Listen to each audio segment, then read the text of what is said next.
Today's leadership lesson is the paradox of leading by example and delegation. Now, it's a paradox because these two things can seem to contradict each other, but there's this beautiful gray space in between that we as leaders need to operate in. So let's talk about it. First of all, leading by example. This is a non-negotiable in leadership. You have to lead by example. Why? First of all, this builds credibility with your followers, with your team members. When your team can look at you and realize that you have done what you're asking them to do, it's just instant credibility. If that's lacking, there's going to be some attitude, resentment, maybe disunity among the team. Oh, he's asking me to do the hard stuff, but he's not willing to do it himself. We don't want to put ourselves in that situation. We don't want to put our followers in that situation. We have to lead by example. Now, whether this is an attitude that we carry, whether it's a task that we're asking others to perform, whether it's a work ethic, a certain drive, even interpersonal relationships, how we handle conflict, how we deal with the difficult person, how to best handle customer service. We have to lead by example. What this also does is it eliminates any double standards or hypocrisy. Nobody likes the saying, do as I say, not as I do. We don't want to be that type of quote leader, and I put leader in quotes because that's not true leadership. A true leader will lead by example. But let me also say this. Your past experience counts when we're talking about leading by example. So what do I mean? I'm saying if you're managing a work crew, you don't have to be out there shoveling the rocks with everyone else, but you've probably done that in your past to get to where you're at now. Or maybe you're a CEO and you've gone through the ranks, you've climbed that corporate ladder. Now you're leading. Do you need to be doing the day-to-day tasks that everyone on your team is doing? No. So your past experience counts. And you don't want to always play that as a card, but you do want to have that card up your sleeve in case someone ever challenges you or gets that attitude kind of like, well, you don't understand what it's like to be in my shoes. If you can say, actually, I do understand. In fact, I remember that quite clearly. And I appreciate you so much because I know what you're going through. Man, that goes so far with the relationship when we're leading other people. But there is something about having some sort of relevant experience to go along with that. So past experience counts, but relevant experience helps. I was just on a Zoom call with a doctorate, a professor at a college who is teaching counseling to her students. But I also noticed on her LinkedIn profile that she had her own practice. And so I asked her about that. I said, man, you seem busy. You're teaching, you have this full load at the university, you're also running a department, and you also have your own practice. And I loved what she said. She said, Aaron, I have my own practice. It's a very small practice, and I only have a few clients. But as I'm teaching my students, I don't want to forget what it's like to be in their shoes, to be dealing with the clients, to be helping hurting people, to know what the struggle is like. She didn't want to lose connection to that reality, so she has a small practice. And I thought, man, what a beautiful example of relevant experience. Does she have to do that? No, but she chooses to.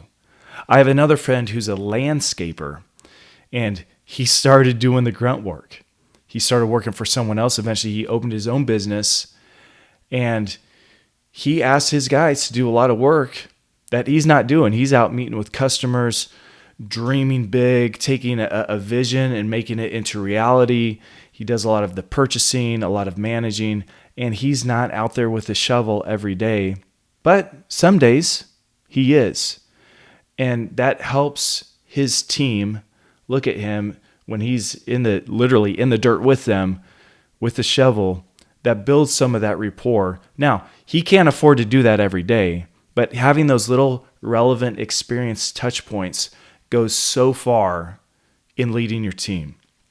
So leading by example is a non-negotiable. We have to lead by example. But there's this paradox with delegation, because delegation is giving away responsibilities, giving away tasks, empowering other people to do the work that we're not going to do ourselves. And this is important also, because we can accomplish more together than I can accomplish by myself.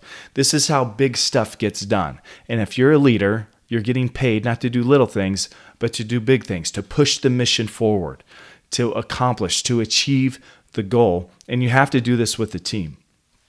Now, the beautiful part of delegation is it lets your team members be specialists. So we see this, we really saw this mastered with the assembly line, Henry Ford. Instead of everyone building one car on their own, everyone has one little part of the car that they master, that they specialize in, and they can do that faster. That one little part of the whole process, they can do that faster than one person can put the whole thing together by themselves. And if we take that idea of the assembly line, being a specialist and mastering one particular skill, and we apply that to leadership and delegation, that's what different departments and divisions are for. I want this department to focus on marketing, branding, social media, outreach. Okay, you guys do that. I want this part to be working on delivery. You're customer facing. You're delivering the goods. Hey, finance, I want you to focus on collecting the money, distributing the money, running the budget, getting payroll done. You do that. And when we have these different departments, have the different specialists, the whole organization is so much more efficient. And leadership is delegating. It's also a picture that I love is the symphony director. As a leader, you're going to be directing the team. And if you look at the director of the symphony or the orchestra, they're directing. Are they playing an instrument? No. But they're leading everyone who is playing an instrument. They're bringing the unity in that everyone needs. And as a leader, that's quite often what you're doing. You're the director. You're, keeping the pace, keeping the rhythm, keeping an ear out for what's going right, what's going wrong, making the corrections, and you're not even holding an instrument. That's okay. In fact, that's really good delegation. That's good leadership. That's delegation. So why is there a paradox between leading by example and delegation? Typically, our personality is going to lean towards one end of that spectrum versus the other. Some people, all they want to do is delegate, even if they've never had the experience. They can't lead by example because they don't have the experience. They've never done it. That can be dangerous. And a lot of times people lean that direction. That's maybe a personality trait, or how they're, even a birth order can play into that. There's nothing necessarily wrong with that.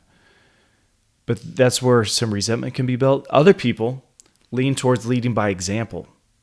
And they're not delegating enough because they're out there just doing. Sometimes it's a little bit of pride. I can't let my guys think that they can outwork me. I can't let them think that I'm not relevant with my own experience. And we'll have to let pride go. Leadership requires humility, and we have to be okay with other people maybe second guessing our own experience, or not seeing us in the field every day, or a lot of the days, most of the days, majority of the days, and we just have to let that go and be okay with it. There's that gray space in the middle where we have to lead by example. We have to lead by example, but we also have to delegate and be okay releasing and letting go. How do we do that? Learn to train and equip our people, our team members. We have to learn to train and equip our teams so they have the skills and the competency to do the work, and then we have to let go and trust someone else to do it. And here's the big kicker. We want people to do it better than what we can do ourselves. And that's a sign of a great leader. Is when his team is doing it better than he could have done it by himself. Again, it takes humility, and that's not a sign of like, well, you're just not competent, so your team, of course, can do it better. It's like, no, what if you could do it great, but you empower your team members to do it even better? That's a beautiful sign of success and great leadership. So my encouragement today, just take a self-inventory. Where do you fall on that spectrum of leading by example and delegation? Is there any relevance that you need to gain and add to your belt? Is there any delegation that you just need to get hands off and trust someone else to do it so the organization can run more efficiently? How can you empower other leaders to, take the baton from your hand and start running faster than you can run? And there's probably some sort of adjustment that you can make in there. So that's my encouragement for you today. I hope this is beneficial. God bless in your leadership efforts. We'll see you next time.